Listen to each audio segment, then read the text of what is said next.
Using subscript and superscripts. To use a subscript or superscript, you can select the text that you want to affect. Then in the Home tab, you can go to the font area and you see your superscript, which moves your text to the top. The P raised to the power 2 or P to the base 2. Let's do the same for this. 10 base 4, 10 base 4, subscript or superscript, either one.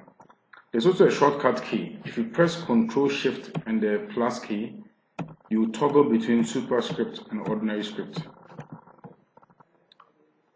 If you also press Ctrl =, you will also toggle between a normal text and a subscript text.